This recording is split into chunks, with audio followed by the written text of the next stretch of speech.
Quraysh की मी कयागी थवाई मांगखी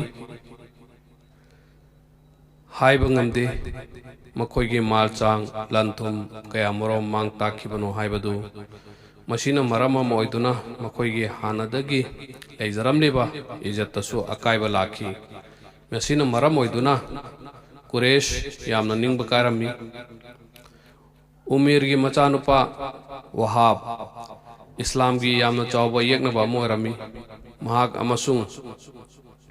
उम्मी की मचानुपा सफुवान नुंग अमगी मथक्ता फमलगा बदरदा माइथीखिबगी नुंगाइतबा फोंदोक्तुना लेरमी सफुवान ना हारि मपु महाकी वासक्लगा हारिबसिनी पुंसी असि नुंगाइफम अमता खंगद्रे पुंसी असि चराक अमगा मानरे उमेर ना हारि अचुम्बनी नंगना हारिबदु अइगी इथक्ता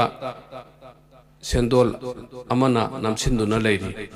अंगांसिंगी वाखलनसु अइबु अवाबा अम ओहल्ली मसी नत्रबदी मोहम्मद सल्लल्लाहु अलैहि वसल्लम लोइसिल्लगा अइंगबा सोर होंगदबनी अइगी इचासु मखोइगी लानफा ओइखरे सफुवान ना हारि नंग सेंदोन गिदी करीसु खलुनु अंगांसिंगी यामना वासिलुनु अइना मखोइगी योक्पी थाकपीनबगी दाय पुगनी उमेर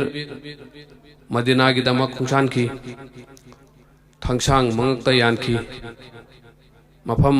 अदुदा यौरबा मतुंगदा मस्जिदता चंखी अदुगा महांगना पांगथोक निंगलिबा अदु पांगथोकनबा खनखी हजरत उमर ना महापु उखी महांगना थुना यांगना उमेर की माइकेदा चंगसिलखी खुदक्ता महापु नमदुना फाखी अदुगा पुरकलगा मोहम्मद सल्लल्लाहु अलैहि वसल्लम की ममांगदा थमखी उमेर करी खली हायो करी मरम की लाकपा मोहम्मद सल्लल्लाहु अलैहि वसल्लम हंकी वहांसिंग असी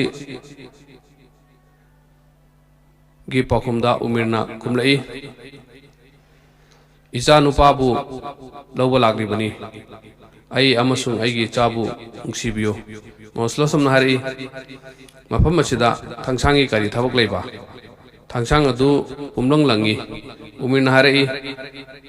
फत्तबो ओयु मसिगुम थंगसांग असि बदरदसु मसिगी मथौ करी अमता तौखिदे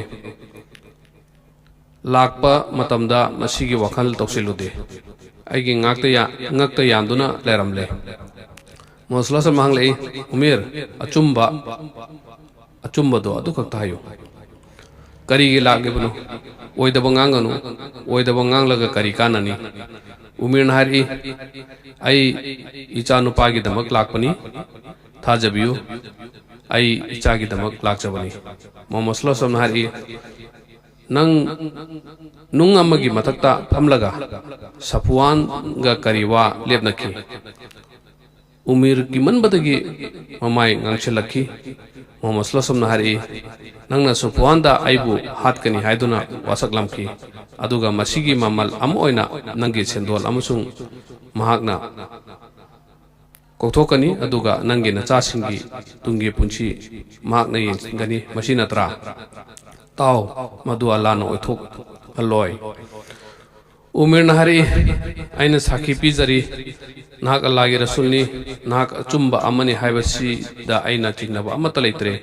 हुजिक उमेर मुसलमान ओइखरे मोहम्मद सल्लल्लाहु अलैहि वसल्लम लोइनबसिंग हारि नखोइगी नयाम्बा असिबु कुरान तंबियु अदुगा महाकी फाजिनदोना थमलिबा मी अदु थादोखो उमेर मकादा लखी मयामना उमेरना मोहम्मद सल्लल्लाहु अलैहि वसल्लम हाथ के बगी पाउ तानिंदुना लेरंबा अदु उमेरदी मुसलमान ओन खरे हाना पाउ ताकी मक्का यौखरबा मतुंगदा उमेर इस्लाम संदोकपगी थबकता चकचिंखी मी कया महाके मुखुते इस्लाम पुरखी।